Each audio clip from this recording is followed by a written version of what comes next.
Where are we? Oh, what? What? You're giving away all the secrets. Hello, everybody. Welcome to the Punch Up Pod with Lila and Pat. Happy Wednesday. Pat, my friend, I don't know if we've had a single beginning of show that went off completely without a hitch. You know, I have to sync those buttons in the beginning for the countdown and when to go It's a live. lot. And I was celebrating because we went live with the 30-second countdown exactly on the second. And I was just like, we're good. And then I looked down and realized the wheel wasn't even queued up in our thing. Which I normally realize and totally missed until it popped up like that. So, okay. Maybe that's part of our charm. Yeah. How are you? How is your week? What's going on? Tell me. Let's see. I'm good. This week, all I've been doing is working on my car, which I accomplished some serious business. I got put in a new window crank. I mean, it's a electric, but Wow. the motor was shot and the assembly was shot, and I fixed my air conditioner. So both are super important. It's good news, bad news, because the good news is I saved $1,500 probably on this. Yeah. But the bad news is it still cost me like $600, for all the parts and stuff. And the time of your labor. Yeah, but my labor is worth nothing. So time is money. Time is money. Well, I'm glad you got your AC fixed because that is absolutely crucial. What's going on with you? You know, lots of baseball in my life. Both my kids prepping for the writer's strike, which doesn't mean much except for just sleepless nights. That's how I'm prepping for the writer's strike. Excellent. Just sleepless nights. Watching this country exercise its democracy and just really excited about our prospects for the future. Which is why, who was saying it? JR had a good point. Y'all better be actually knocking back Borgs or I'm going to riot. Well, what do you have there, Pat? Yeah. So first off, if you don't know what Borgs are, it's what all the youngsters and college kids, and it's basically a homemade cocktail that includes cheap ingredients in a big old jug. And we made it, and I've literally got it right here. What do we call it? Oh, Blue Check Borg. Blue Check Borg. I'm reading everyone's comments. I'm playing a Japanese RPG Trails to Azure. Sorry, I'm like trying to go through all of this very quickly, saying hi to everybody. Borg is Riot Punch. And yes, shoulder injury that needs an operation. So that's another thing that I'm dealing with. I really commend you on your commitment to the blue Borg. I didn't have access to a car today, so I have a red Borg. But this way we're balanced. Red and blue Borg. That's fair. Doesn't go with the blue check. But anyway, fair and balanced. Like junk juice with lots of vodka. Yeah, and so the ones we made, which I found out tastes pretty good. So I accidentally stumbled across. I make Gatorade. I do a half-powered Gatorade for taking to work because I'm out in the sun and doing physical labor a lot. And so I mixed the blue Gatorade with some cranberry juice. And I was like, that's pretty freaking good. And then I saw some stuff on Borgs and I'm like, we got to make that a Borg. So it's blue Gatorade, cranberry juice, blue. How do you pronounce it? Curacao. One of my favorites. And vodka. So there you go. Yeah, I mean, you have me at vodka and then anything else is just extra. But I do like the delivery. I mean, we're in this fancy bar and you've got a milk jug filled with Blue Check Borg. So we're bringing the class everywhere we go.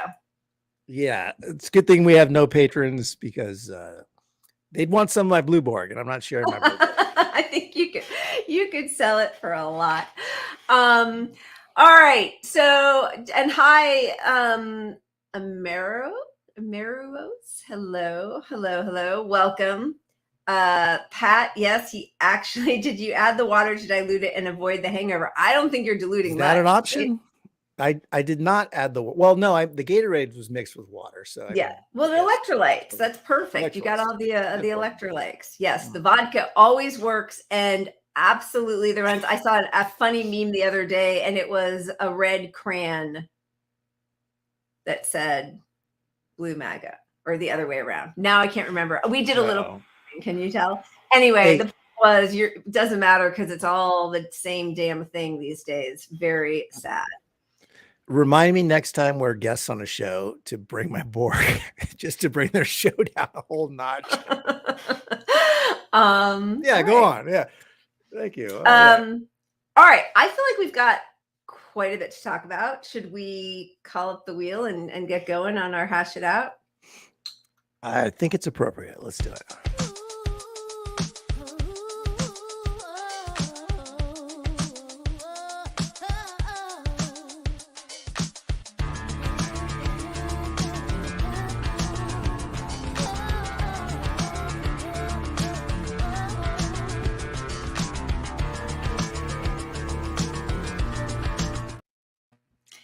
All right. We're getting used to our new set. I think it's finally coming together. Very exciting. We have got, as always, the timeline cleanse and many shots. Then we've got Dem, Dumb.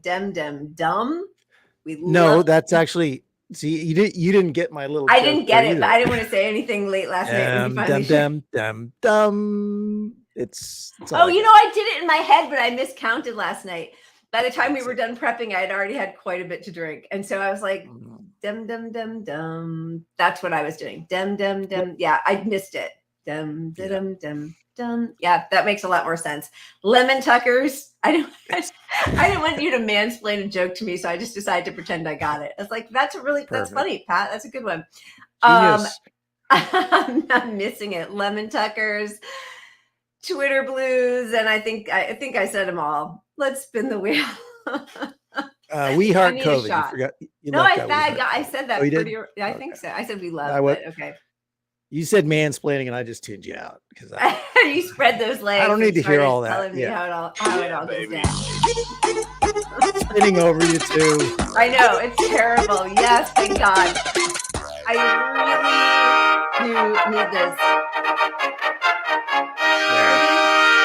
So I feel like we've started like with a 5 or 6 consecutive shows with the shot. It's, absolutely. I feel like the wheel finally gets who we are. It's I tied in AI. So it's like chat wheel. I don't chat know. wheel. All right, here we go. We're getting there.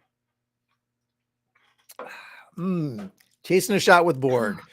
This feels like college very much right here. Oh wow, yeah, you're gonna have a rough morning or night. Well, when this show's over, it's I'm a Warrior fan. And it's game 5 of the Warriors, who are playing my local team here in Sacramento. Oh, okay. So I might as well be blitzed tonight because the entire town is going to be gone tomorrow. So, yeah. Are the Warriors are going to win, right? I mean, I'm going to say that, yeah. But yes, the Warriors are going to win. I'm putting it out there to the basketball guys. If they lose to my home team, and it's a best of 7. It's tied 2-2. Oh, okay. All right. You got some time. Thank you. All right. I think we need to spin the wheel, right? You don't want to talk about the Warriors more? All I'm thinking about is my kid's shoulder injury and the surgery he's going to have. So I need more shots. Yeah, baby.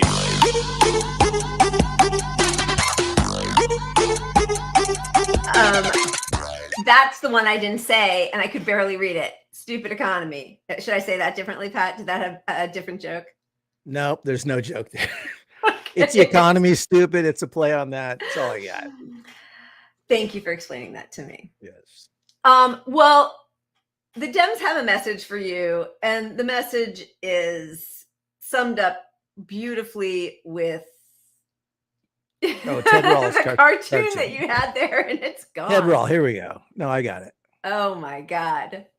Yeah. Help, I'm broke. No, you're not. And that's exactly where we are, in spite of, oh, well, I just have to say the reason I couldn't find it is because you didn't put it alphabetically where it belongs.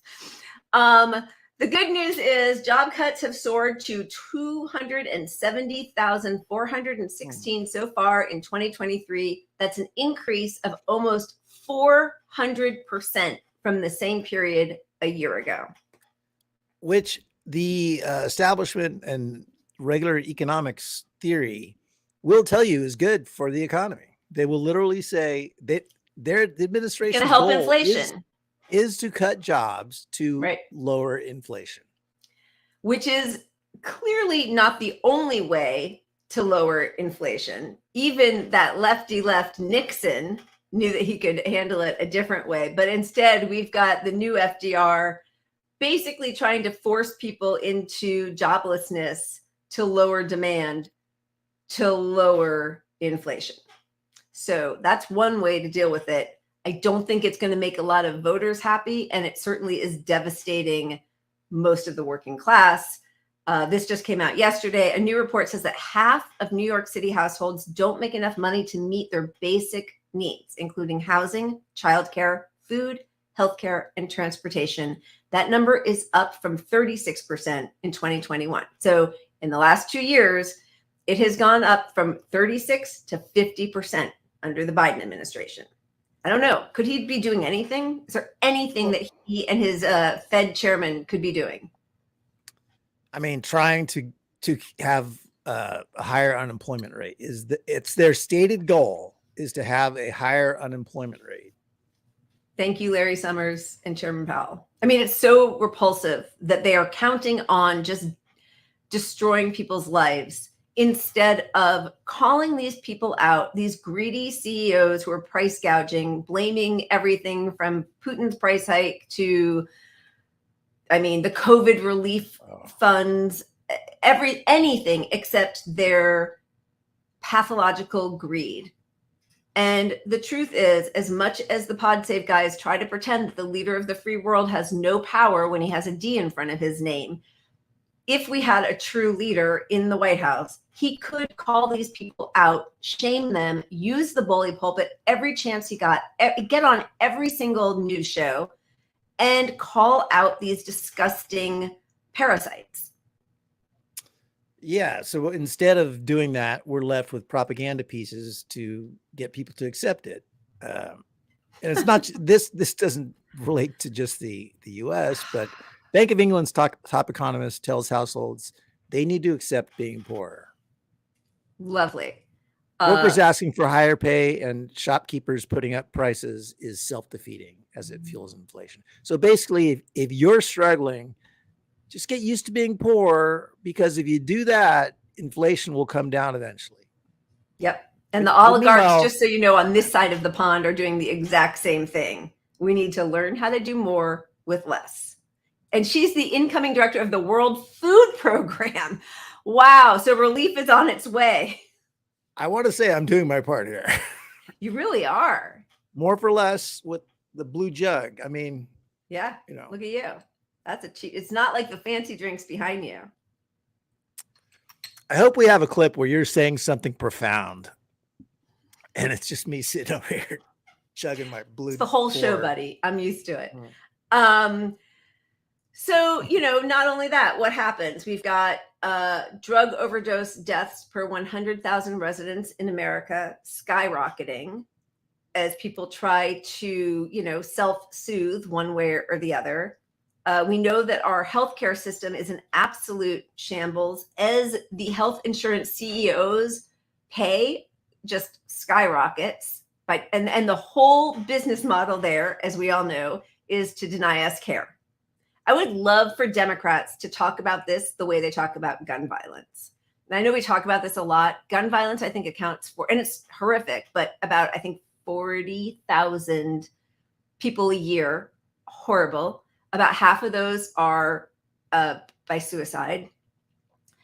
And we know that the lack of universal health care accounts for 68,000 unnecessary deaths every year. And that was before COVID. And now they're saying a third of COVID deaths. So almost 400,000 deaths are because we don't have universal health care. And these ghouls are making hundreds of millions of dollars off of our sickness and death. And they're creating a situation of more sickness and death by ending the emergency declaration for COVID entirely prematurely.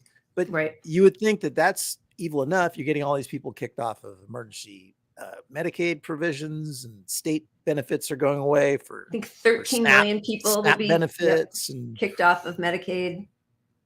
Yeah, you'd think that'd be bad enough, but these ghouls really want to make such a profit that they're getting rid of masks in hospitals. They're they're playing on the anti-science wedge of society, sliver of society, whatever you want to call them, who will support them in this, and they're making it seem like, well, it's a partisan issue, so we just got to not do it, no masks. Right. But what does that do? That drives up their profits because more people are sick. So if you're like big pharma's bad, the whole medical industry is bad, you should support masks.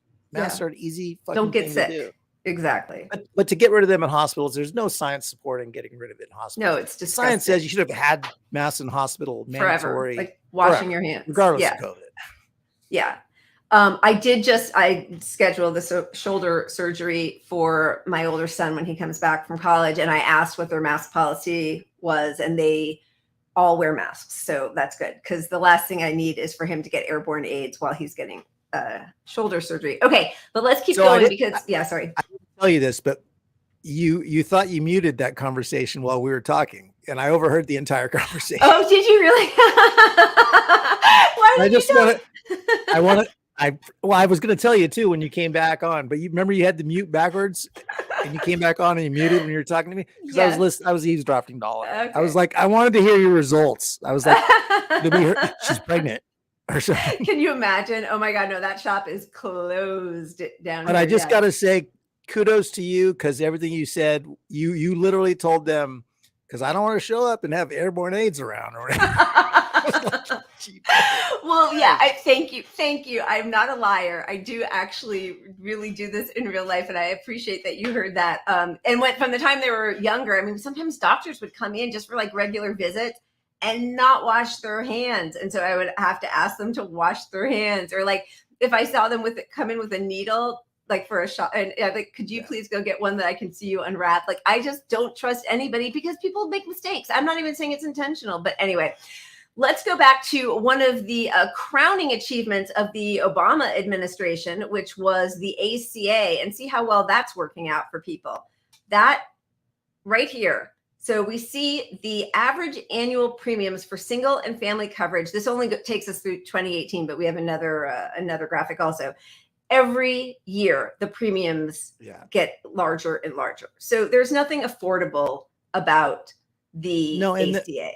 And the only statistic that they had, which that chart doesn't even match up to, in my opinion, but ACA slowed the increase in the rate of costs. So it didn't lower costs. It didn't stop costs from going up. It just slowed, like I'm just throwing out a number. Instead of being a 4% every year increase in costs, it went to 3.7 increase every year. Right. So that's not saving anyone. It's not saving anyone. And it's the number one reason that people are uninsured. And this was in 2021. So yeah, we're still trying to catch up to 2023.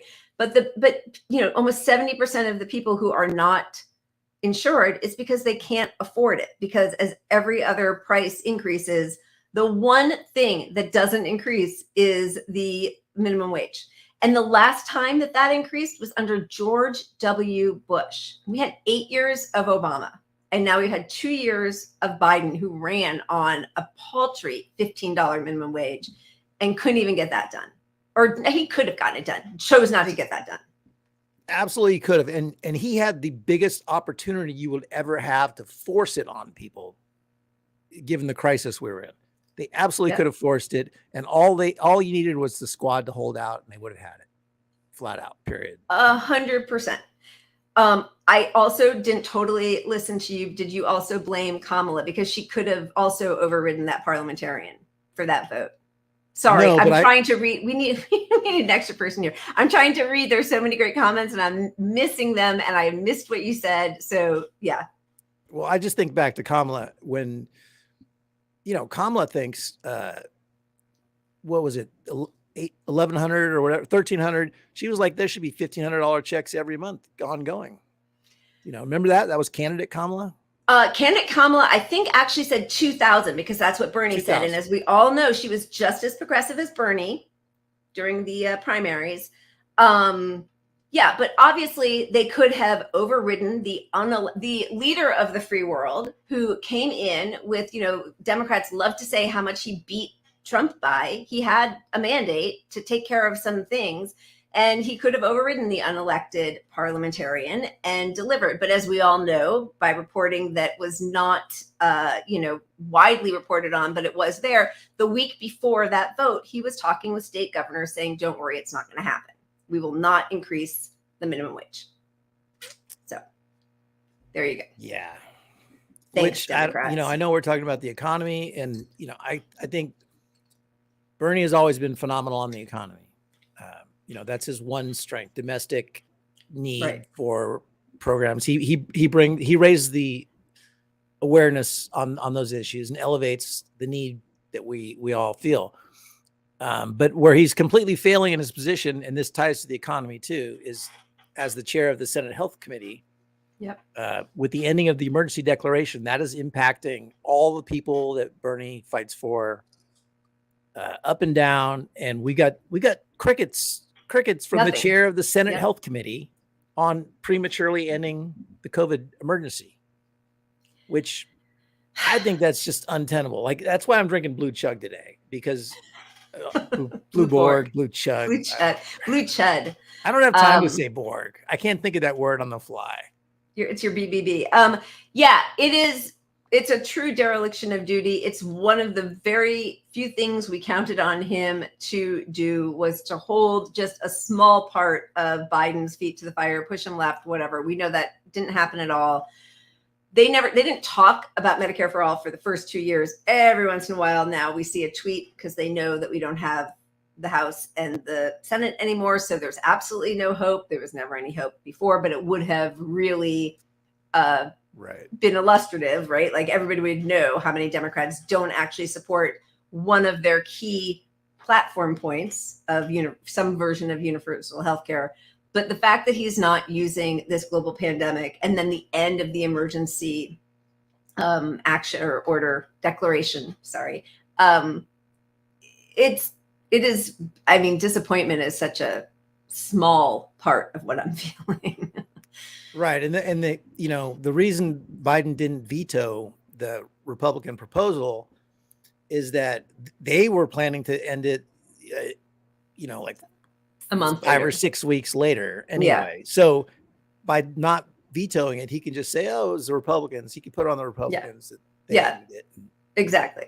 And the thing is those few weeks, it could have really destroyed some people's financial lives, right? Like, it means that how many 13 million people were thrown off of Medicaid, as you said, the SNAP benefits, all of the testing, the treating, the vaccinations, I think, are they still free? I don't know, but like, nobody's getting vaccinated anymore anyway, because you've already said that. Like, why would you get vaccinated if you're told that it's not an emergency anymore, in spite of the fact that 8,000 to 10,000 people are dying every month?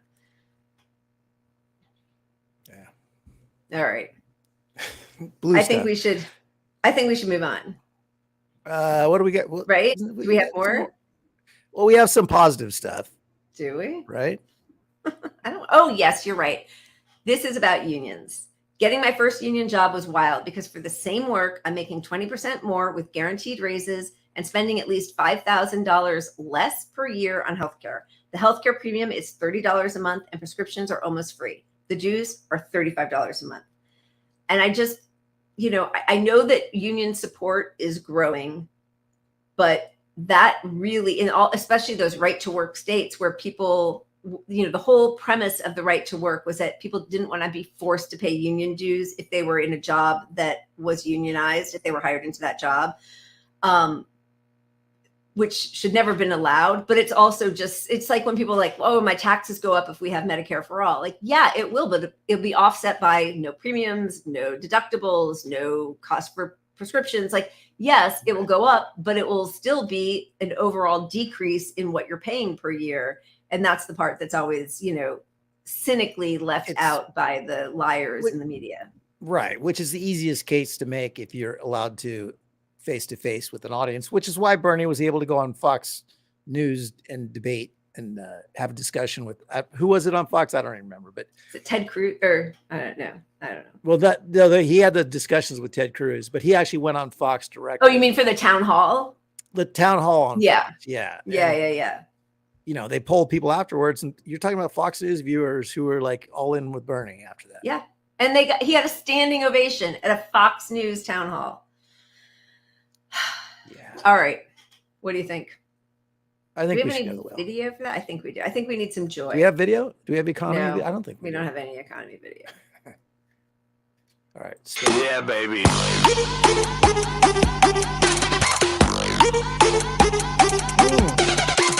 There you go. Almost had a shot. Yeah. I thought you were excited about your Twitter blues. Well, this was a big week for bagging on blue checks. We got some of it ourselves, even though we stopped paying. We started it because we wanted to be able to post longer videos, and there were a few people who just had to snarkily point out that we still had a blue check, even though we had canceled our subscription and it, had already rolled over. But tell us about the blue checks. Yeah. Well, first I want to say the blue check itself this guy is such an idiot. You get nothing of value for it other than the symbolic blue check, basically. Right. Because you get half the ads. Does it matter if you have half the ads? If you have ads, it doesn't matter. You're seeing all these ads. Scroll faster. Right. I mean, you can share longer videos directly on Twitter, but what Twitter wants to do is it wants to have them as the content provider. So they suppress anything that goes elsewhere, which is why when we share a show tweet about being on YouTube, it doesn't get seen. So you have to share it to groups, and then the groups people will individually share it. But just posting directly to Twitter, Musk doesn't want things going to YouTube, So it's like, well, okay, maybe as a content provider, it makes sense to spend the $8, which is not $8, it's $11. I don't know how this $8 thing. Every part of it's such a lie. All of it's crap. But basically, here's a summary of what happened with his whole blue check plan. I mean, he's trying to monetize this site in ways it's not really. Well, because he paid what, 44. Yeah, he lost. They estimate he lost like 35 billion on it. The minute he overpaid like 35 billion or something. Bad day at the office when you lose 35 billion. So first he demands $8 for your blue check. Legacy blue checks refuse. Elon yanks legacy blue checks. Legacy blue checks still refuse. He realizes blue checks are now worthless. He gifts the blue checks to his favorite celebs, or the ones he's trying to sort of snarkily make seem as though they are still paying him. Yeah. And then he demands others pay the $8, block the blue trends, and Pat drinks a blue check board.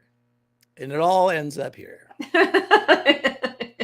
Which, to be honest, it's pretty refreshing. Not bad. Yeah. It's actually, it worked out well for you. Yeah. And I mean, for him, yeah. Sorry.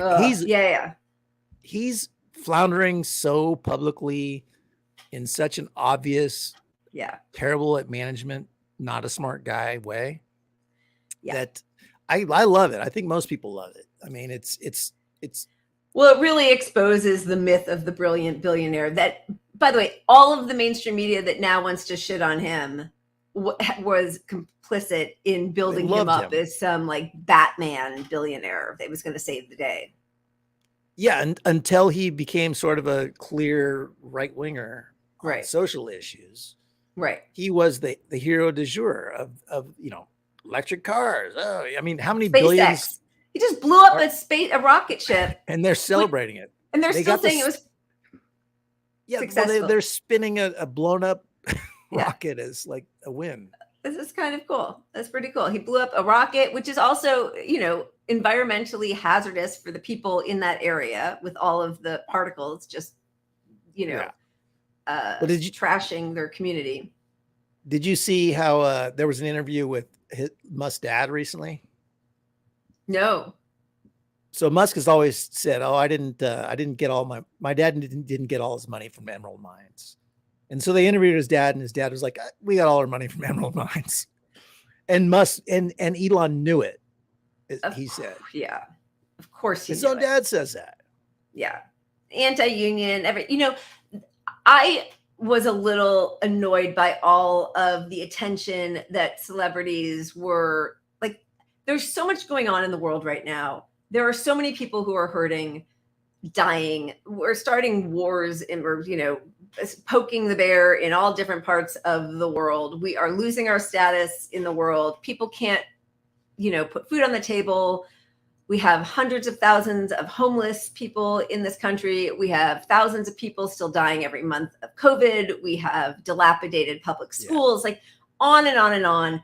And I know that, celebrities don't have to be political, but you could be using your voice for something better than just trying to own Elon Musk. By the way, a person you cozied up to probably a year ago. So like, what's, the only part of the blue check thing that I think, obviously when people are impersonating other people, I think that's unfortunate. And I think everyone deserves to represent themselves the way they want to. The other thing, as I know we're going to show, but I mean, it really can lead in global situations or in environmental hazard or weather situations when there are news reporters trying to report on actual events and people don't know whom to trust. I think that is that's fallout. That's a major issue. But the other major issue is that the platform as a whole, he's prioritizing people who are paying for accounts. So it's like, if you really see this, as he's always said, as the town square, that's the, Musk is saying that. I mean, we would like it to be. That's why some people are like, yeah, go Musk. But if you really see it as that, you can't prioritize the paid accounts because now you're creating a two-tiered stature of the town square. Like, you could be in the town square behind the trash can over there. Right. You're in the town square, but you don't get a podium. The podiums are just for the people that are paying for the box to stand on, which is basically what he's doing. Yeah. That's the part we have to fight, because they've changed it to where comments underneath another account, you see the blue checks first. Right. And so, so if you're fighting the establishment, the people with money are more likely to have blue checks, yada, yada. Yeah. Yeah. I mean, were blue checks being promoted more heavily before though? I mean, I think on some level, anybody with a blue check was being more widely seen. Boosted. Yeah. Probably. Right? Probably. But if you had a good comment on a terrible tweet, for example, or something that people agreed, here's something they shared that goes against this nonsense tweet, it would be right up. It would be ranked by how many people liked and commented and whatever. Right. And now that's not going to happen. Yeah. Yeah. So how they evolved it is, first it was, you would see the comments of people who are in your clique. So people you follow. So basically you're just seeing people agree with you. So we're all just in our bubbles. If someone is a centrist and there are like 5 centrist people responded, right, and they're all, yay, Pete Buttigieg, you're going to see those comments.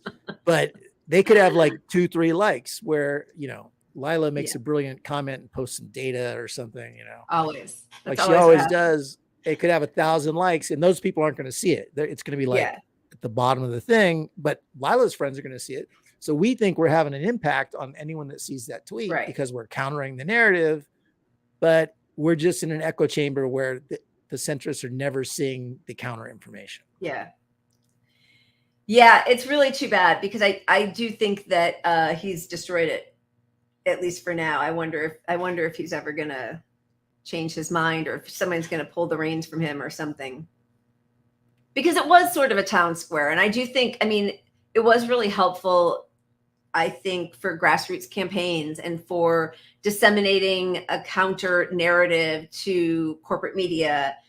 And so I still but I do definitely have to go in and search for the people I follow and the independent journalists and stuff, He's failing so hard at it that, we have we've already affected his plans to make it immediately evil. It's sort of slowing down a little bit, but the end goal is the same. It's to push establishment stuff and not have a countervailing point of view out there. There's he's a right-wing guy. So, you're already seeing, like today, the story broke on the public executions. Who was it? Jake Shields, I think, right? Was that his name? Yeah. I don't think we actually have his tweet, but he tweeted some stuff about he asked the question, so that's how they hide from like just asking questions. No. I was like asking. Yeah, and it was like, should we execute people that enable trans kids to trans on kids, right? Something like that. To transition, right? Yeah. And so what happened was that. Twitter, so you can't see it, but that's a ton of blue checks who are paid accounts with not big followings, but who are, right wing people who are agreeing with that question that we should execute trans people and their allies. And it's just a list of people saying, yes, bring back the stocks. Yes. Yep. Which is horrifying. And, and there's there've been so many more sort of Nazi accounts. I get tons of DMs now from people I don't know that I never used to get. I mean, the whole thing is just kind of deteriorated, unfortunately. But all right. I think we're moving on, right? Yeah. We don't want to stay on the Twitter crap, but just whatever you do, so the one beef was that you got all these celebrities coming out and they're like they're showing their solidarity with us on not spending $8. That's the whole thing. Like, we're with you. We're the little peons, yay. Yeah. Nobody should have $8, but just give us healthcare. It was just to dunk on him. They don't care about the $8. It's kind of ridiculous. Of course. Yeah. But they're not on the fight with us for actual social issues. So nothing material. It was all just virtue signaling. Exactly. Yeah. Look at those shots lined up. Shocker. Yeah, let's get some of them. Let's get those. Yeah, baby. Get my shot ready. Okay. With that, we got a little timeline cleanse. That's fair. I'm going to keep that up. Yeah, we got to keep that up. So we have a few, but they're very short today, right? Roll it. All right. So as I told you, I spend a lot of time between like 3 and 7 in the morning, just like doom scrolling and in night sweats about the future of the planet and my children and everything. And for some reason, this just cracked me up. So here we go.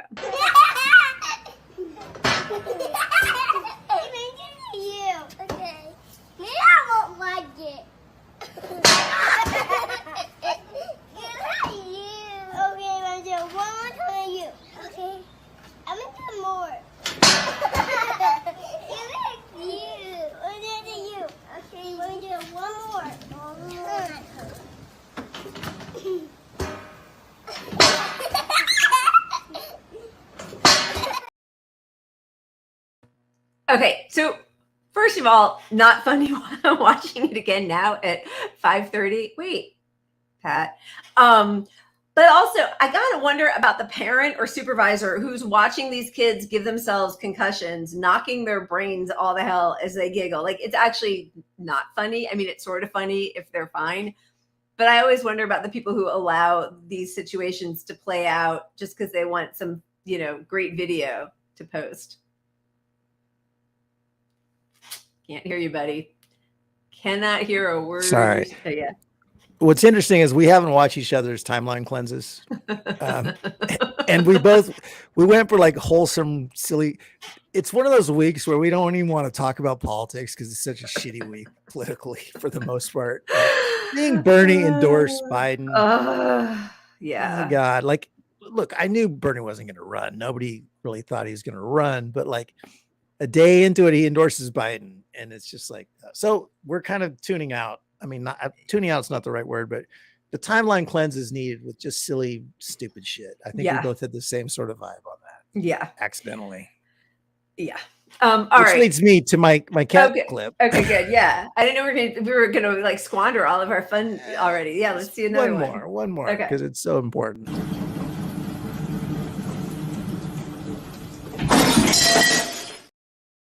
That's it. So people self-harming or animals self-harming. So hilarious. Okay. Watch me self-harm with the blue. Back the blue. Let's spin the wheel. Yeah, baby. That's what we needed. Thank you very much, Hersh. May I have another? I already poured Definitely mine in need that. confidence that it was coming. Okay. You ready? Cheers. To anybody still on the left, if there's a left, which is it's kind of questionable if we have a left. I don't even know what that means for most people anymore. There is truly just no ideology at work for most people, even people who we thought were former allies. It's amazing to see. It is so incredibly depressing. We just keep spiraling down. All right. Yeah, baby. That's right. Okay. Well, surprise.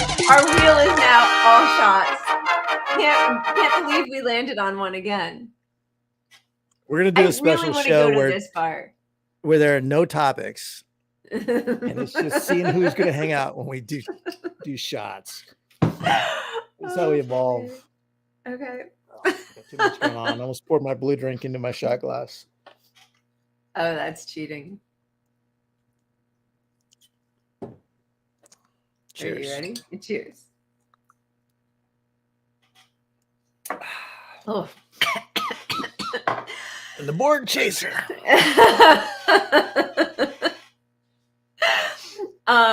This might be our branding right here. This is our show from now on. It's just board. Just yeah, I think you're right, Lorenz. It's just shots and timeline cleansers. That could be a fun show.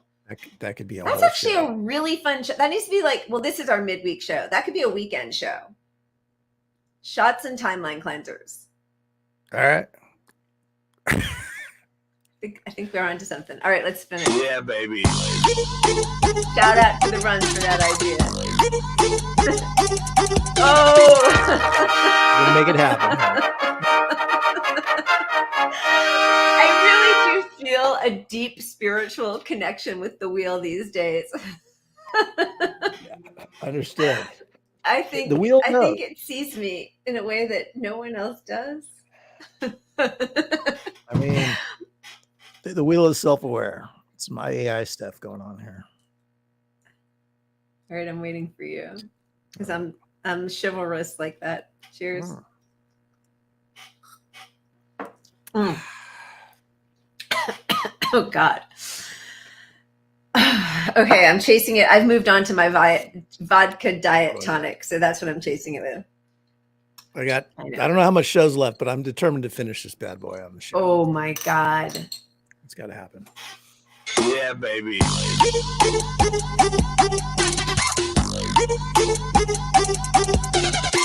All right. You know, it's our favorite topic. Apparently, we're the only people covering it. I will tell you, I still watch Breaking Points, and I am often a fan of what Crystal Ball says. And they were talking about the announcement of Biden, which we're going to get to, I hope. But and she said something about, Sagar said something like, he didn't mention COVID because he's failed so spectacularly. And she's like, nobody cares about COVID. COVID's over. It's not an issue anymore. And I just cannot believe that somebody who is supposed to be on the left in an independent media is saying that. There's nobody else who's talking about COVID. It is really depressing because these are still the COVID numbers with barely anybody reporting anymore. New cases, 106,000, average 131,000. So we're down 16,000 this week. States reporting 49 out of 50. I'm shocked because I keep reading that that's not the case, but okay. New deaths, 1,400. I guess that's not so bad. Although, we went to war with two countries for just a little more than that. And we're just going to pretend that it doesn't exist anymore. Iowa did not report any data during the past week, and its dashboard was taken down. Florida reported deaths, but its case count dropped by more than 32,000 without explanation. New York is no longer providing weekend updates because nobody gets sick on the weekend. Yeah, I think there are layers to how egregious people are on their COVID reporting. Yeah. And that's top tier from a leftist to me. I mean, it's one thing if you want to say, look, deaths are down, whatever, and deaths are down. But right. as deaths are coming down, we know so much more about the damage being done to people who don't die. That's right. And they're just flat out pretending that doesn't exist. Yeah. The latest thing is COVID, long COVID leads to the development of Parkinson's. Well, that's really not great. In addition, they are saying that the coronavirus short circuits the immune system in a disturbing parallel to HIV. The coronavirus can cause a depletion of important immune cells, recent study found.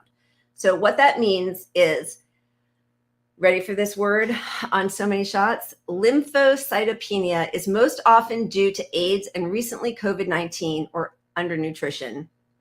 Patients have recurrent viral, bacterial, fungal, or parasitic infections. And so that's what they're finding now. Basically, it is airborne AIDS. Oh, yeah. It's also causing cancer. Don't leave that out. It's a trifecta.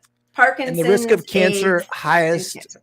After mild COVID. So this idea that you didn't have a strong immune response, they're finding that like the people that had mild reactions to COVID could be worse off in the long term as far as long COVID goes. Yeah, I never understand totally. I mean, I understand the science when it's explained to me, but I'm going to have a hard time trying to relay it here. But I guess when it's like your body can tolerate it more, but it might give it more of a chance to live inside the cells, it's just like the vaccine. So when you get exposed to the vaccine, the vaccine is working because your body has a strong response to the vaccine. So the people that after the vaccine got sick for a day or two, like I do every single time, that's good because it means. Yeah, I feel like my vaccine maybe didn't work because I got nothing. All the responses you need to happen in your body to fight COVID if you get it. I mean, that's the theory. So it's the same thing with actual exposure to COVID. If you have a mild case and mild can be actually pretty extreme, but with the purpose of this study, they're saying people don't have. If you weren't hospitalized, they're basically saying anybody who wasn't hospitalized, it's mild. I mean, that's how they kind of have decided they'd lumped everybody. Like it's not severe. Remember the whole Omicron thing? Sorry, go ahead. No, you said it well. What was the phrase? I mansplained to you. And then they're doing this thing, which is just unbelievable. Nobody has COVID anymore. It's always described as a mystery virus, which sends young Houston area man into organ failure. I mean, who knows what it could be? Then Coachella. Look at this. Coachella festival goers suffer from festival flu. The symptoms are similar to a cold or flu and are mostly due to dry and dusty desert conditions, which apparently just occurred for the first time in the desert this year when Coachella started back up. Yeah. So the whole COVID thing, I mean, not COVID, but the festival flu thing at Coachella has been a thing for a while, even pre-COVID. I think the important part is they always suggested masks as if you have a dusty environment. Masks don't work, Pat. Masks don't work. But so they have this whole article. You think, okay, you would think when you're putting out an article talking about festival flu, the substance of the article is going to be, hey, a lot of people actually are getting COVID, right? You think that would be in there somewhere, but it's almost like well, no, not now. Have you paid attention to U.S. media? Yeah. True. You sound like somebody responding to my tweet, like, Pat, you should follow politics. Sorry, I'm not surprised at all. I've been right all along. I'm not even kidding. Like 20 of those a day from people that have followed me for 10 years. Yeah. And I'm like it's a new thought for you. No, I'm joking. But I mean, obviously the media has totally been ignoring it this whole time. Oh, entirely. Of course. I'm just being a smartass. But so this is from that article. This is the only talk of COVID they do in that article. It's important to remember that COVID-19 is prevalent. Although rates have declined, it continues to kill about 250 people a day. Safety measures like frequent hand washing or sanitizing and distancing yourself from groups when possible should not be underestimated. So they're not even pushing the top thing you can do to stop from getting the damn virus. Amazing. I mean, it is criminal what we are doing to our people in this country. And it's impossible, what do you do when you go for an audition and you can't do it by Zoom, and nobody's wearing masks, and you're the one wearing a mask as an actress for an audition, and that, you know, all of the kids who go to school in California, or at least in Southern California, they eat outside. So even if you are a kid who's one of the few ones who's masking, at least at lunchtime, you're outside eating. Well, they don't do that in the rest of the country where it's cold. They have indoor cafeterias. So even if your kid is one of the ones who's bucking the whole system and wearing a mask faithfully, what happens at lunchtime?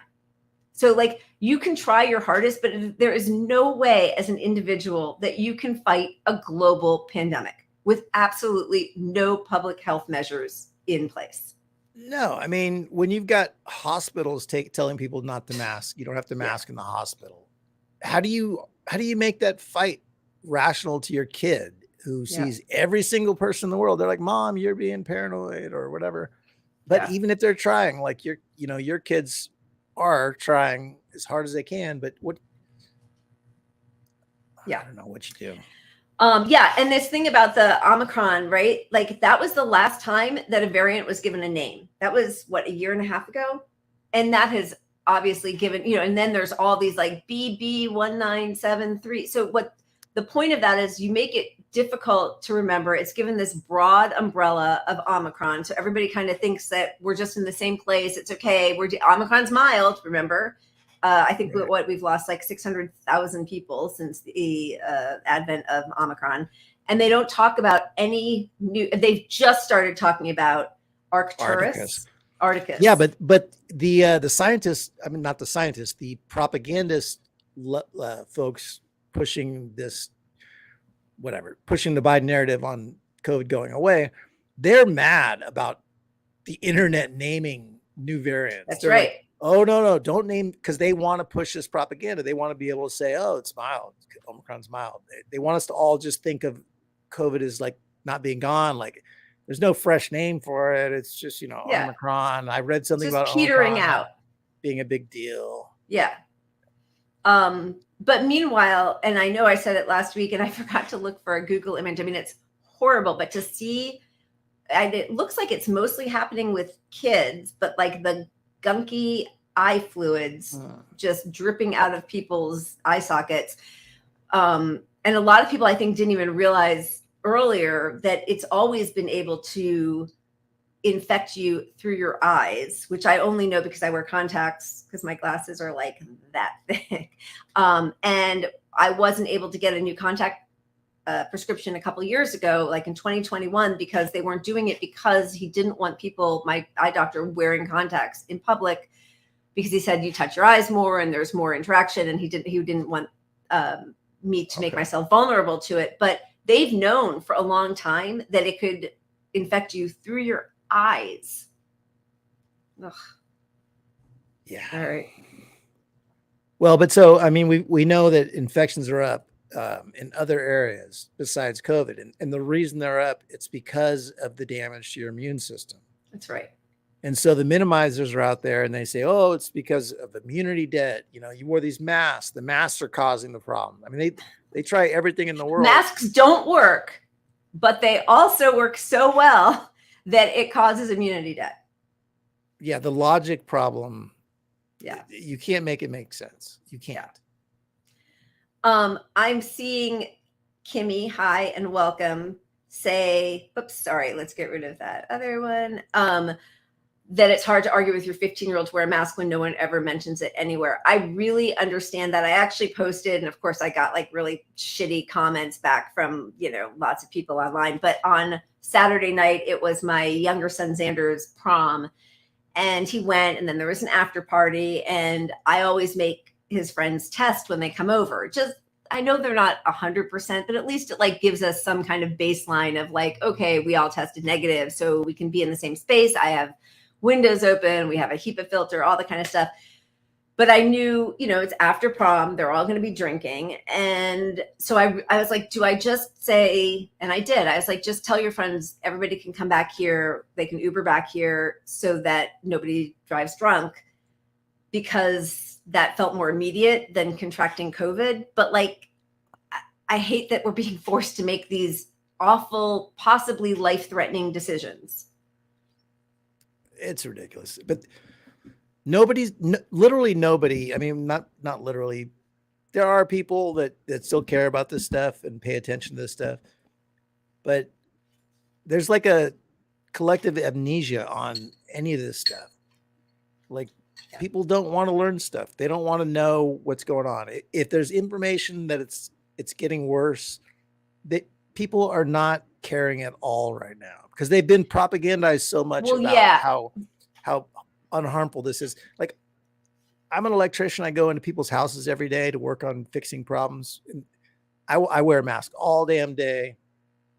I swear to God, almost every single home I go into now, they're like, oh, you don't need to wear that.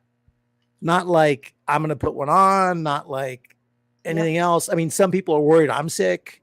Right. Because I'm wearing the mask. Yeah. Yeah. It has become that scarlet crazy. letter that Rochelle Walensky chose to make it. Actually, a friend of mine's father passed away last week. He was like 99 years old, I think. There were a lot of older people sitting Shiva, and my husband and I were the only two people who wore a mask. And as we entered, they were like, oh no, you don't have to wear that. Oh, I mean, unless you want to do it for yourself. I was like, I mean, yeah, for myself, but also for all the people in this room. You've just buried one person. Like how many more do you want? Like but again, this was like the end of the pandemic was absolutely manufactured by people who were paid propagandists to tell us that it was over. It was mild, life could go on. This is actually from UK. Yeah, but there were a ton of them here in the US as well. But this was this woman, Kirsty Gallagher. Anyone else looking forward to kids going back to school? I'm supporting education, government, UK, back to school campaign to reassure parents on the changes and safety measures in place at school. Well, first of all, I don't know what those changes were, 6 feet away. But then it turns out, and you can see in that little blurb above, but I think we also have, the ministers have finally revealed how much these two influencers were paid to promote its $3.6 million back to school campaign. Just read the Instagram post. Propaganda that led to mass infection of children, thousands with long COVID, and mass education disruption. Blood money. But it's really gross. I mean, when they removed when they changed the laws in the US, and that's the UK, obviously, so it's not the same, but when they changed the laws to allow the US government to propaganda its citizens, we're getting the effect of that right now with COVID. We're getting paid influencers here to undermine science from the Biden administration. Ashish Jha, Leanna Wen, the Vinay Prasad. I don't want to say the wrong one because there's one guy whose name is very similar, who's Prasad. But yeah, I mean, just it is truly blood money, and it is going to lead to a whole generation, if not more, of disabled people. I mean, that's really what's about to happen. And then I don't know where we go from there. Joy, fun. This is the real timeline cleanse. That's the real thing that needs to happen is that, look, if you want to say deaths are down and we're at a point where we just live with it like it's a flu, fine. But the flu doesn't have these long-term effects on kids and potentially disabling, flu doesn't cause, we don't know that flu has a cancer link. We don't know. Parkinson's. Have blood clots in all your organs. Your immune system vascular disease. Yeah. For 6 months to a year. Your brain doesn't shrink. Right. From the flu. Yeah. So we know this stuff is happening. And the other piece is that, like, if you want to say we're going to live with it, like, we can reach a point where we can treat this stuff. We can reach a point where we can prevent long COVID. But we're so anti-science and we're promoting anti-science that when there is something that can actually stop transmission, half the country isn't going to fucking take it. Right. Well, you can't say the emergency's over. COVID is mild. It's just like the flu. And then expect people to take it seriously, to cut off the emergency declaration, which lowers the money going to, then where is the urgency or the incentive to find a cure, to find remedies, right? Like all of that stuff dissipates as soon as you decide this is no longer an emergency. And I do just want to remind everybody, I'm sure everybody here knows, but like we still have an emergency declaration for 20 years now because of 9/11. So it's not outrageous to think that we would have one when we keep losing 1,500 people every week. Of course, it should still be in place. Well, since we have an election coming up, this was back when Biden was getting elected, and everybody's seen this stuff. But he's talking smack about losing 200,000 Americans. Didn't have to be this bad, but Trump failed his job. Add 1 million to that, and that's Biden. And so, if your whole goal is to stop Trump, I mean, Trump can put that up and say, 200,000 people died on me. I had Operation Warp Speed. I had the best vaccine out there. I promoted the vaccine. We ramped up to it quickly. And there's tons of Democrats on record and scientists, for all the drink bleach stuff that Trump, oh, that's what that should have been. For all the drinking bleach, you got Democrats on record and scientists and respected people praising Operation Warp Speed to get vaccines in people's arms. So the Biden administration just now released Operation Warp Speed Part 2. It's like no, because he's trying to be like young Gen or something. Yeah. So he should have done that from the jump. I mean, of course, it's crazy. We cut spending on all these programs to develop the next level of vaccine that actually stops transmission. There are nasal vaccines that are showing a shit ton of promise. Other countries are funding them. We're not a big part of it in the big picture. Yeah, I think we just $5 billion, which I don't know how much it should cost, but I think that was the last funding for a nasal vaccine. But I don't know how much we're part of it. And let's go on. It's time for a shot. It's 6 o'clock. It's time for a shot. Cheers. Yeah, baby.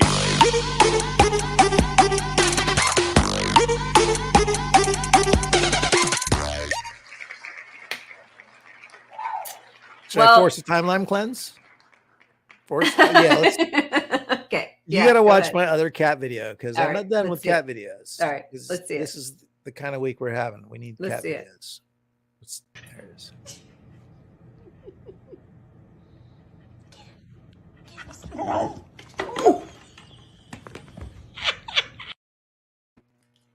All of the videos are people getting hurt. It's the simple things. But that's pretty funny. That's all I got. I don't know. That's good. Okay, what were we on? We were on. All right, we're on Twitter. No, the lemon Tuckers. Lemon fuckers. Tucker. How do you want to start this? Because I have a bunch of thoughts, but anyway, we've got Tucker obviously fired. Nobody's totally sure why he was fired. There were some people on the supposed left who thought it was because he did a segment on Black socialists getting arrested, like a new McCarthyite kind of smear, saying that they were Russian agents, even though they had a long history of saying the things that they're anti-war, they are pro, defunding police or abolition. It looks like some of them maybe got some money at different points from Russian, government, but it wasn't necessarily to sow disinformation. There was a lot going on there. I actually thought, he's disgusting, but I did watch the clip. You're not going to find a clip like that anywhere else on any of mainstream media because the rest of everybody is just painting anybody who has anything to do with Russia or who has anything to say that, pro peace or diplomacy is a Putin talking point, Russian asset, useful idiot. So I appreciated that at least was somewhere. We're never going to see it again. I don't think that that's why he was fired. It seems like it had maybe something to do with the almost $1 billion that Rupert Murdoch had to pay out because he was kind of named in the Dominion lawsuit. Yeah. Now I'm hearing it's his prayer. Who know? We won't know what it was, right? But we know that Dominion sued Fox and got almost $1 billion, 800 million or something. They got $1,000 or something under half of what they asked for, so that Dominion can claim, or Fox can claim, oh, we settled it for less than half. That's the margin. It was strategic. whatever. But Tucker's embroiled in his own lawsuits. He's getting sued for sexual harassment stuff. Yeah. Is her name Grossman? I think one of the producers. Yeah. Yeah. He's a disgusting white supremacist who, has been pushing the great replacement theory and anti-trans. I mean, he's a horrific person. I'm not sad he's gone. I just wish that the amount of vitriol lobbed against him and his sort of very blatant, white supremacist notions was also saved for some of the people who are like the darlings of media who have been pushing other conspiracies, or at least that instead of media focusing all on, the downfall of Tucker, there were so many other important stories that were completely just, it's hard not to think that it was a distraction just to look at Glee, the liberal Glee and the Never Trump Glee in Tucker leaving allowed the press not to focus on many other important stories. Yeah, they'll always do that. Like whatever, if there's something sensational this week, it'll drown the media out. And we won't cover the other things. That's the way the media works. At the end of the day with Tucker, okay, I got a lot of flack for saying that Tucker, I'm glad Tucker's gone. Flat out. Yep. I'm happy. Good riddance. I think if you look on the whole, okay, I understand there isn't a home for some of these views to be expressed, but they were manipulated and used by Tucker for his own purposes. He's right. He's not covering the story about the black socialists to promote the black socialist agenda. He's doing it to harm Trump. Harm Biden. Right. But it's still valuable if you care about the black socialist issue, that here is an audience for that. Right. I understand that. But the whole idea of leftists and leftist things being on Tucker, like the door premise is we're going to push his audience left. Right. But is that really happening? Is his audience being pushed left on any of these issues? Because every leftist I know that follows him are anti-COVID. They're COVID minimizers. And where did they get that view from? They got it from Dore. They got it from watching Tucker. They got it from the anti-science folks that promote all this bullshit every day. Right. So you have to leverage these, balance these things out. I understand people are free to think for themselves, but is he a net good for society? He's behind the great replacement theory, which is Mexicans are coming over here to take our job, so the Democrats can win elections. Yeah, no, he's atrocious. But I have to say, on a certain level, I think that people who push Russiagate are equally atrocious because we're going towards World War III. So even though they don't necessarily say the words that Tucker says, and maybe they're the atrocities that they are complicit in helping our government commit are done in a more refined way. A little bit, it feels like, the difference between Trump and Biden. It's by the time you're done smearing the Bernie campaign and saying that he's a sexist and an anti-Semite and that, you're worried that he's going to come for you, all of those things, to me, one person is just more gross about his racism and anti-working class stance. But in the end, it all kind of evens out on some level. I guess not if you're trans, of course, or not if you are Mexican or a person of color who is feeling now like you are part of a group that he and his audience loathe. Which is why, for the most part, you will find the leftists defending Dore are not people of color. For the most part, it's people of privilege on the left, or at the very least, white privilege, to say, well, he's terrible he's a racist. Oh, he's killing us all. His COVID stuff is all wrong, maybe. Or, those are the few people that will admit that. Yeah. That's pretty rare. But I've had a few of those. But yeah, they'll say he's anti-war, but he's not, because he's anti-war, pro-war but with he's China. Right. Exactly. He's pro Yeah. Taiwan and Yeah. creating, you know, he's gotten a tons chaos of money from the middle. Yeah. He's just trying to take down Biden, period. Right.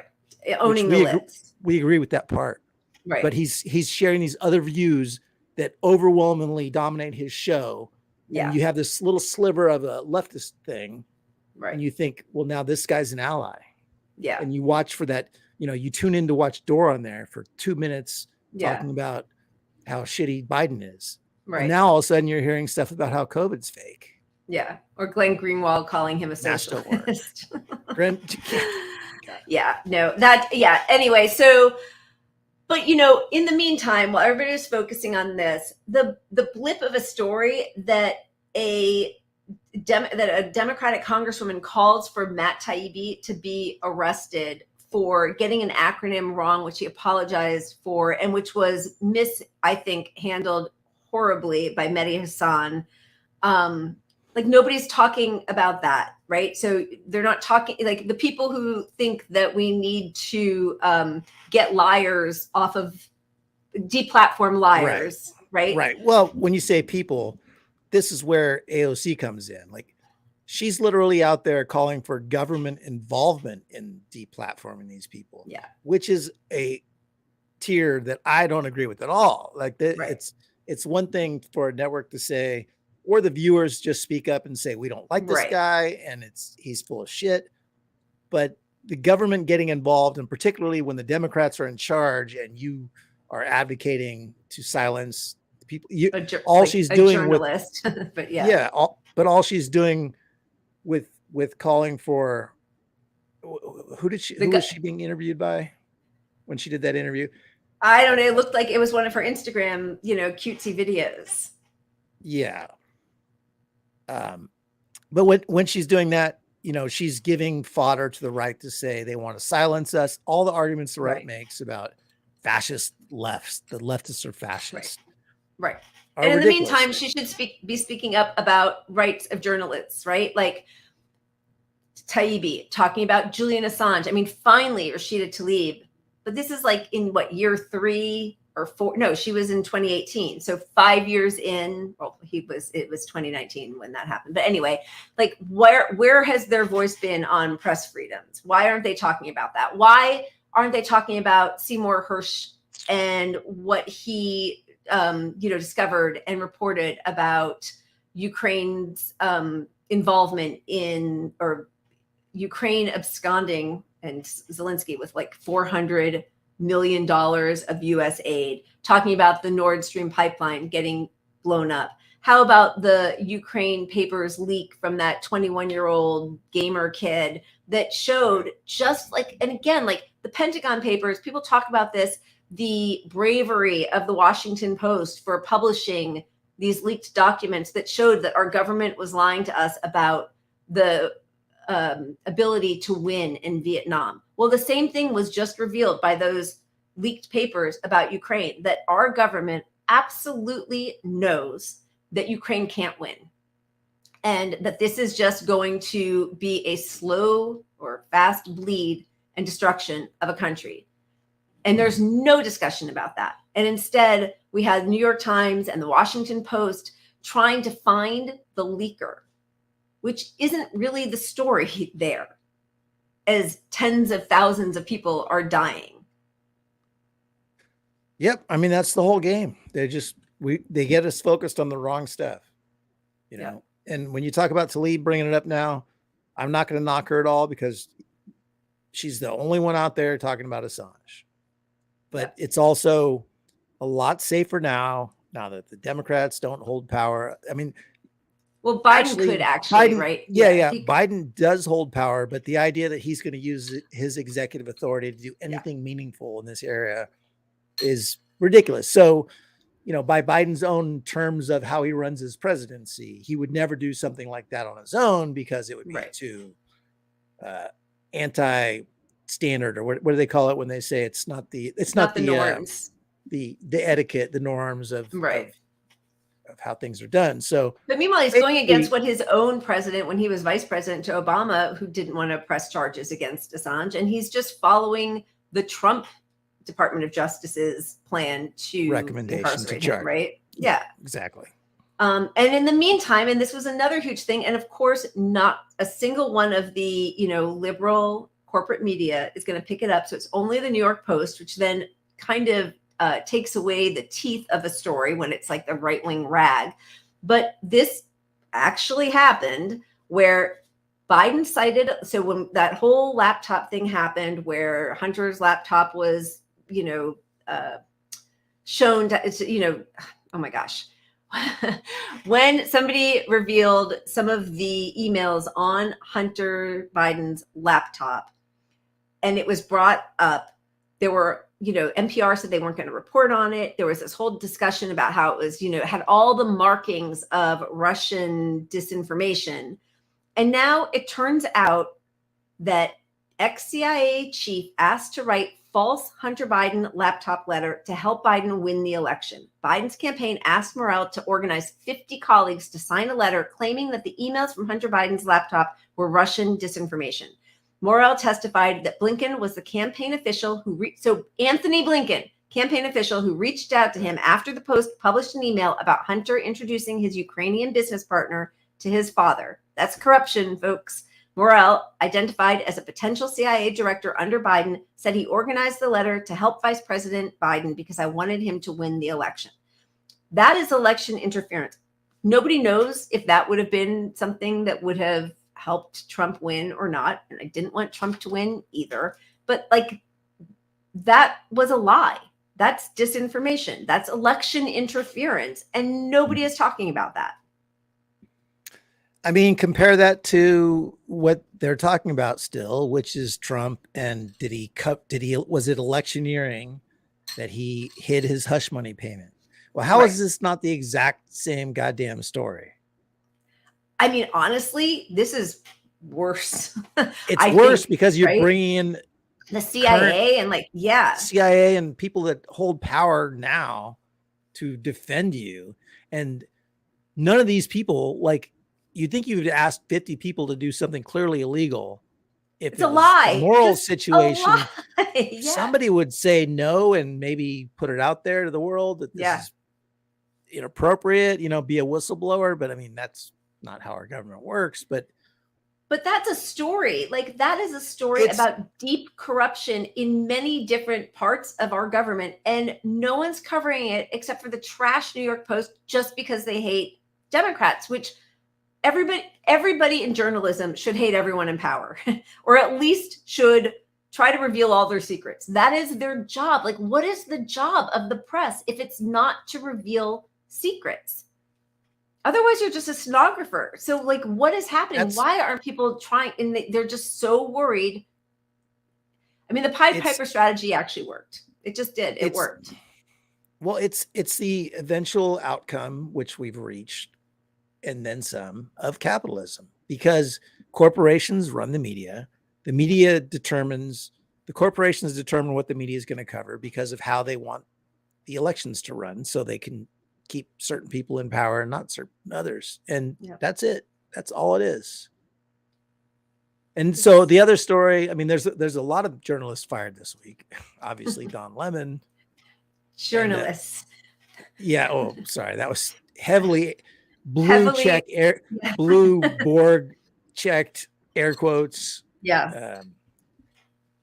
So Don Lemon was fired from CNN, which must be a terrible loss to people of color because he's such an ally. So I pulled this clip that was going around Twitter, but I mean, when you watch this, just picture Tucker Carlson doing this instead of him, because it could be Tucker Carlson doing this entire episode. I'm sure if we found footage, there's something very similar to this. I'm gonna drink some Borg and pee. Roll it. Roll the clip. Because Black people, if you really want to fix the problem, here's just 5 things that you should think about doing.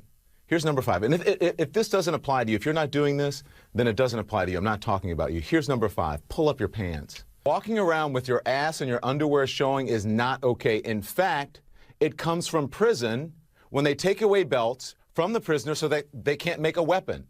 And then it evolved into which role a prisoner would have during male-on-male prison sex. The one with the really low pants is a submissive one. You get my point? Number 4 now is the N-word. By promoting the use of that word when it's not germane to the conversation, have you ever considered that you may just be perpetuating the stereotype the massa intended, acting like a nigger? Now, number 3, respect where you live. Start small by not dropping trash, littering in your own communities. I've lived in several predominantly white neighborhoods in my life. I rarely, if ever, witness people littering. I live in Harlem now. It's an historically black neighborhood. Every single day I see adults and children dropping their trash on the ground when a garbage can is just feet away. Just being honest here. Number 2, finish school. You want to break the cycle of poverty? Stop telling kids are acting white because they go to school or they speak proper English. A high school dropout makes on average $19,000 a year. A high school graduate makes $28,000 a year. A college graduate makes $51,000 a year. Over the course of a career, a college grad will make nearly $1 million more than a high school graduate. That's a lot of money. And number 1, and probably the most important, just because you can have a baby, it doesn't mean you should, especially without planning for one or getting married first. More than 72% of children in the African American community are born out of wedlock. That means absent fathers. And the studies show that lack of a male role model is an express train right to prison. And the cycle continues. He's like the Bill Cosby of CNN. I mean, he's like who Republicans would have on their network because like he's Tim like Scott or whatever. he's a black guy agreeing with all their views. Right-wing talking points. And totally. so when you look at CNN and you think, well, he had the biggest show on CNN for the last few years. And, you know, you've anyone that thinks that you've got some sort of socially aware person here, he's speaking from class. He frames everything as,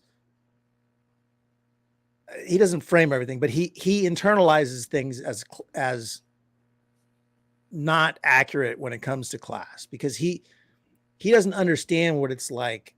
He doesn't talk about any of the core issues that result in it's like the Band-Aid situation, right? Like go to school. That's what I mean. If you want to talk about that, talk about canceling student debt, right? There's a generation of people who went to school because they were promised it would help bring them out of poverty. And now they're stuck under a lifetime of crippling debt. So like he never wants to talk about as you said, like the financial factors or the material issues that might result in some of these behaviors that are, of course, not just he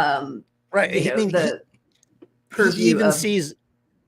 No, go finish your thought, please, before I mansplain.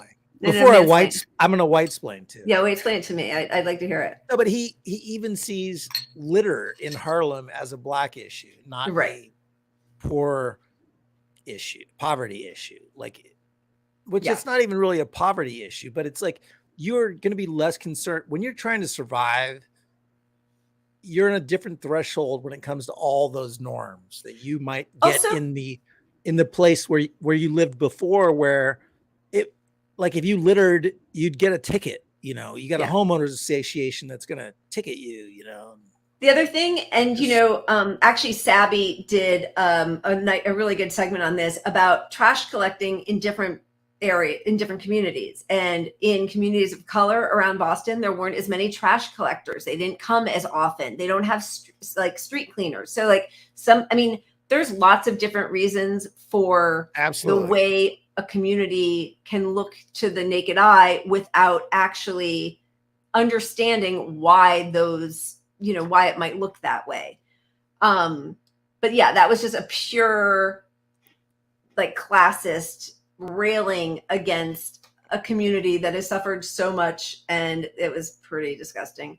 Okay, listen, it's almost 6:25, and I just want to make sure, are there things that we still want to get to? I love talking trash about Don Lemon, who also, by the way, I just want to say, yeah.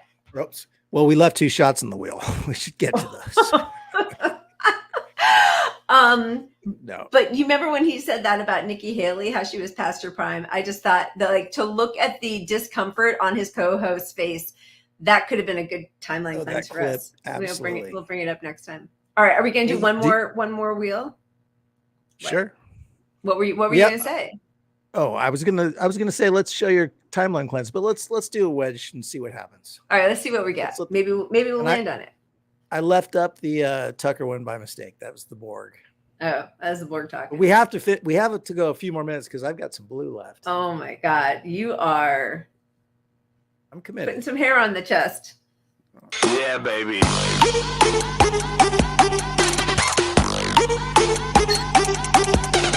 What? Oh no. Do we really have to go through this?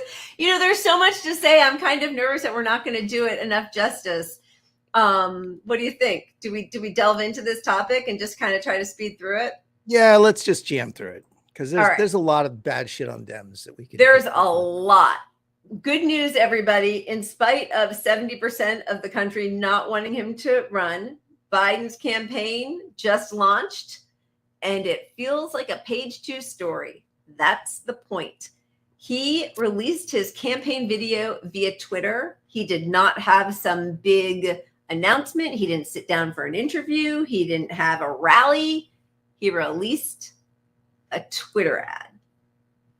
Should we show the ad? Let's show the ad. Let's show the ad. What the hell? Wait, is this the ad? There's nothing our nations can't achieve if we do it together. I really mean it. So thank you all. God bless you all. Let's go lick the world. Let's get it done. Actually, I think that would have been better than the one that was actually the campaign video. All right, let's play the real one. All right. As the sun rises, we raise the flag, a symbol of all that we hold most dear as Americans. Courage, opportunity, democracy, freedom. They're the values and beliefs that built this country and still beat in our hearts. But they're under attack by an extreme movement that seeks to overturn elections, ban books, and eliminate a woman's right to choose. Joe Biden has made defending our basic freedoms the cause of his presidency. The freedom for women to make their own health care decisions. The freedom for our children to be safe from gun violence. The freedom to vote and have your vote counted. For seniors to live with dignity. And to give every American the freedom that comes with a fair shot at building a good life. In small towns and big cities, we raise our heads, our eyes, our hearts for America, for the idea of this great country. Joe Biden is running for re-election to make certain that the sun will not set on this flag. The promise of American democracy will not break. Democracy must not be a partisan issue. It's an American issue. As your president, I will defend our democracy with every fiber of my being, and I'm asking every American to join me. For freedom, for democracy, for America, Joe Biden. I'm Joe Biden, and I approve this message. I mean, he did just have 3 years to accomplish one fucking thing, and he couldn't run on any of that. Because if you want to talk about the freedom to choose or the freedom to carve out a good life or democracy, this is a guy who's refusing to engage in a debate. He's being forced on his party, or his party's forcing him on the whole country when 70% of the country doesn't want him to run. And then even just the thing about like having the CIA come out with that letter, which was a lie about Russian disinformation, that is not democracy. This is just like a Hallmark greeting card. So here's the major logic problem his whole campaign messaging has. He's running on preserving democracy, which he has basically failed to do. Like he's running to stop abortion rights from getting taken away from you, which they were taken away from half the damn country. So he's proven his ineffectiveness, if that is your message, to even do that. I mean, they fought for nothing, right? And, and if they actually cared, get rid of Dianne Feinstein, approve some judges, use your bully pulpit. You know, I don't think we have time to show it today, but last week, and I think we talked about it, but AOC was on The Lever talking to Sirota and talking about how difficult it was, because he says to her, you know, in any other country, you've said you'd be in a different party from Joe Biden. But you voted with him, I think 90% of the time. And she's like, it's really difficult because, you know, he'll get on the phone and it won't just be him. It will also be the Democratic leaders, and they're all on there putting pressure on me, which was the whole reason that we all worked hard to send her there. She was going to be a one-term congresswoman bringing the ruckus. But apparently the pressure works if the leader of the free world and the Democratic establishment get on a phone. How about they pressure Dianne Feinstein to retire and appoint somebody else? They can try to impeach Thomas. They can approve these federal judges that are still waiting. They could fight to get literally anything done, and they've done none of it. And now they've lost one of the two houses of Congress. So like, what are they saying? Vote for us, and what will happen? Because we saw what happened in the first 2 years of his presidency. Nothing. Well, I think the Feinstein thing really highlights a lot of the bullshit like you were talking about, because we know Thomas is corrupt. He's taken all this money. He should be under true scrutiny for impeachment. Billionaire friend had business before the Supreme Court. So the whole argument was, well, no, the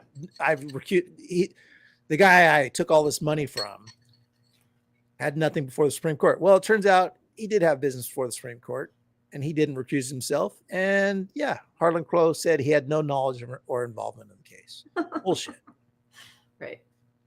But so where we're at, oops. Go ahead. So we're looking at Feinstein.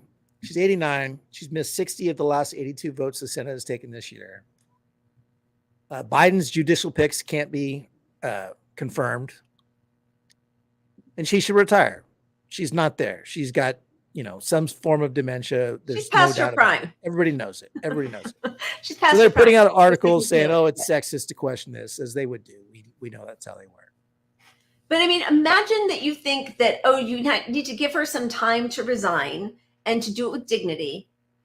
Like she has a role. She is one of two senators in the state of California, which has, the fourth largest economy in the world. She is not doing her job.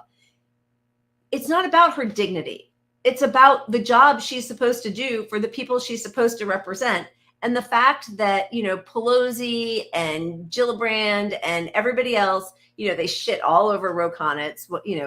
He was really outspoken in that. Of course, he's not going to say it's time for Biden to resign, which he also should say that. But fine, he did it with Feinstein.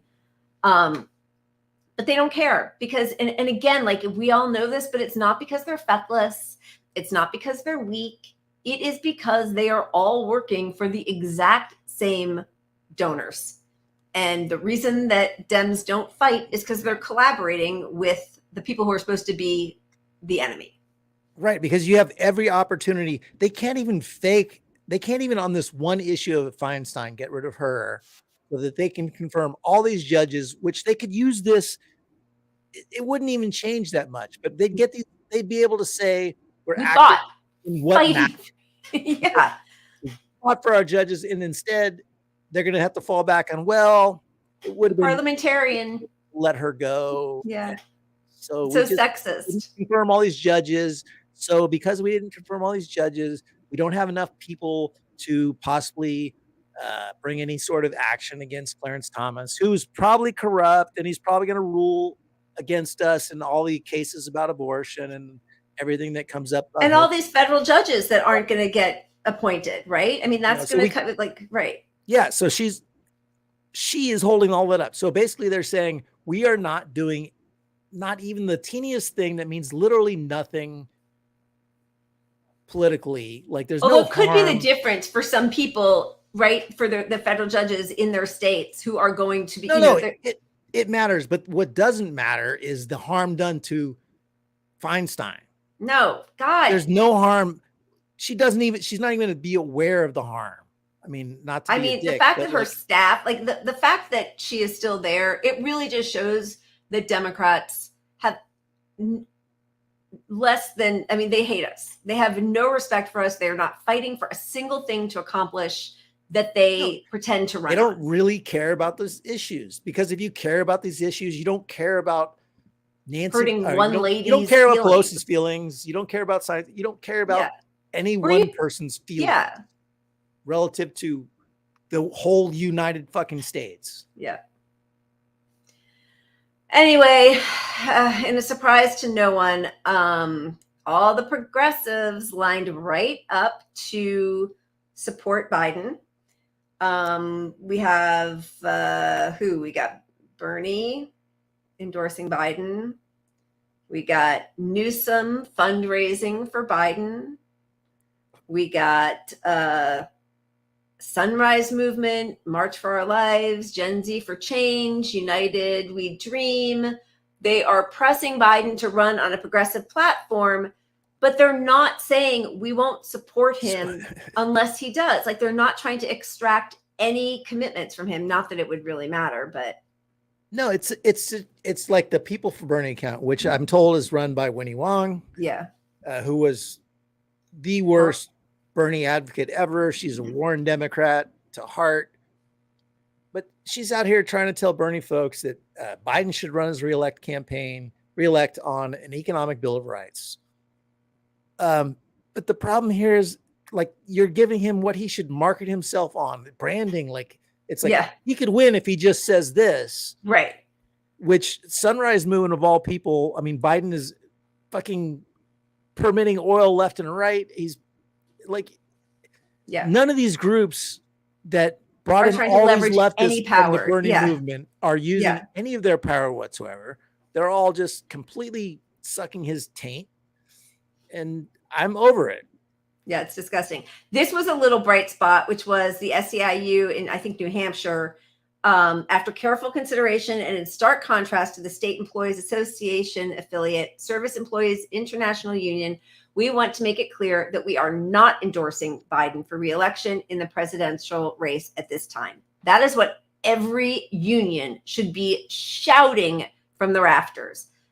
This is the Rail Workers United, who were sent, Biden broke their strike, sent them back to work against their will after they had to work really hard and go through so many different, not loopholes, but oh my God, I'm not even drinking your blue board. But anyway, Joe Biden has recently announced his campaign for re-election, but we must not overlook the crucial labor issues his administration has ignored. For too long, politicians have prioritized the interests of Wall Street and big business over the needs of hardworking railroad workers. The Railway Labor Act, for example, has been used by the government to prevent us from striking and achieving better working conditions. But then they say, they kind of both sides it. It's not just a Biden problem. It's also Republicans. It was also Trump.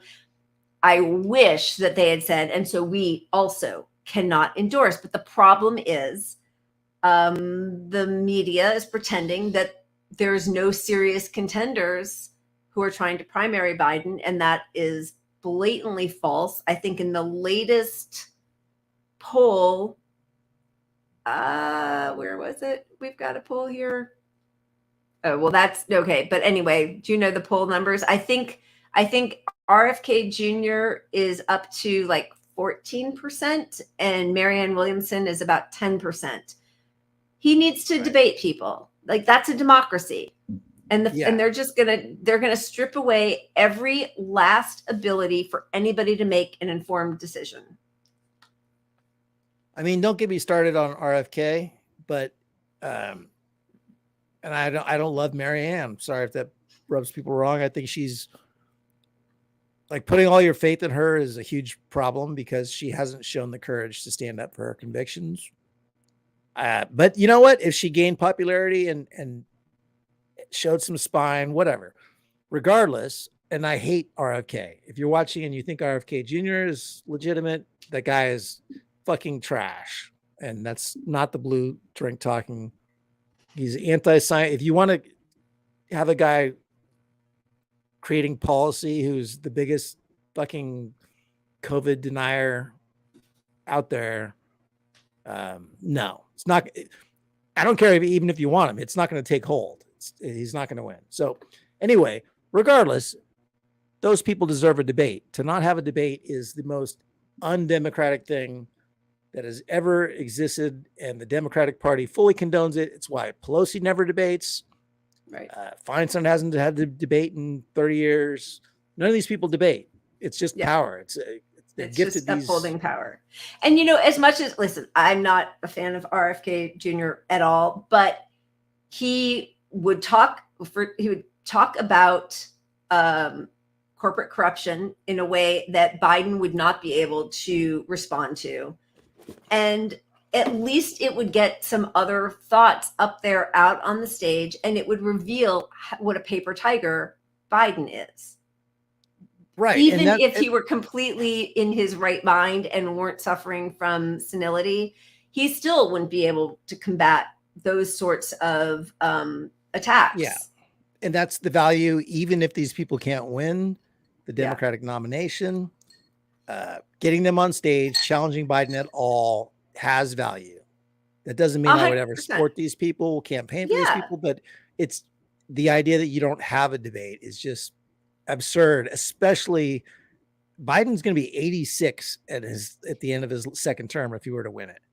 That's if he wins it. But I mean, it's a good chance he doesn't win it. I mean, we saw how much he had to be medicated every time there was a debate with Bernie, you know, like, hey, here's some keep you fresh and awake and lucid.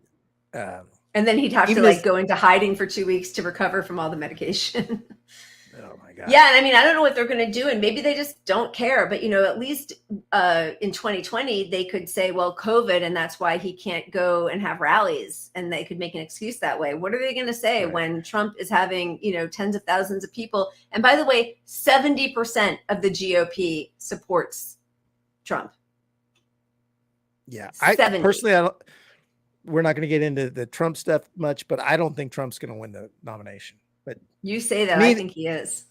I think we need a bet. Yeah. To me, the Democrats are really in trouble if he doesn't win. Like the only chance they have, in my opinion, is if Trump wins and he's tied up in legal stuff and it's too late for the Republicans to back away from him. I think that's a possibility. But I don't know. They can always bring out Kamala to lift Biden's poll numbers. Let's see Kamala's latest. This was at an abortion. They sent her out to. This is her issue now. She's doing great. They keep telling us she's doing really well on the Roe v. Wade issue, abortion rights. The safest, like Democrats are all going to love you if you show up and talk about this, and this is your issue. Let's see how she handled it. So, I think it's very important, as you have heard from so many incredible leaders, for us at every moment in time, and certainly this one, to see the moment in time in which we exist and are present, and to be able to contextualize it, to understand where we exist in the history and in the moment as it relates not only to the past but the future. I mean, it just, you know, that is somebody, once again, who just always shows how little conviction she has for the policies she pretends she wants to fight for, because she could say a whole different series of words that actually meant something, right? We are going to fight against this as like we're going to make sure we're going to codify it. We are going to make sure that we ignore the one federal judge that banned the abortion pill. We're going to make sure that in any state you are going to be able to get that abortion pill. You are going to have health care, reproductive rights, or human rights. She could say actual things that she wants to fight for, but she is so scared of backing herself into a corner where somebody might hold her to a promise that she makes. So instead, we just get this nebulous word salad. I'm sorry, but you're ignoring that she's stoned and drunk. And that's why I sound like this. Yeah. And at this moment in time, at this stage, where we are now in history, blah, blah, blah. I mean, she's awful. Like to refresh Biden's account, they should at least like dump her, but you can't do that really because, you know, the whole thing is identity politics. So if you dump Kamala, it's you're gonna lose even worse. But I mean, she's awful, the worst. Yeah. And Biden can't speak. They're not even sending Biden out to take questions. Like a match made in heaven. Even his announcement was a made video. Yeah. Like nobody does I put together this polished commercial to announce my, they press historically has always covered it. It's a big event where they take questions for an hour about why you're in this campaign. And instead we get a 1.5-minute PR commercial where even in the minute Biden is slurring his words like fucking crazy. Yeah. I wonder how many takes that took. Ooh, try to say that a few times fast. Okay. It's 6:45. I think it's a wrap. I'm out. I did it. Mission accomplished. Pat, congratulations. Look at you. Just got to stay awake for my Warrior game coming up. That's right. All right. I just remembered to put our little banner there. Please make sure to like and subscribe. Smash that notification bell because I think we have a show in us that's going to be all shots and timeline cleanse one of these weekends. Let's do it. Yeah, the 0 delegates. Oh my God. I just can't believe. Thank you all for hanging out with us, drinking too much. It's one of the highlights of my week. Super appreciate it. Hey man, Keep cheers punching everyone. up. Appreciate and love everyone still fighting for the real stuff. Don't believe the Democrats. They're all liars. Bye. Bye. Cheers.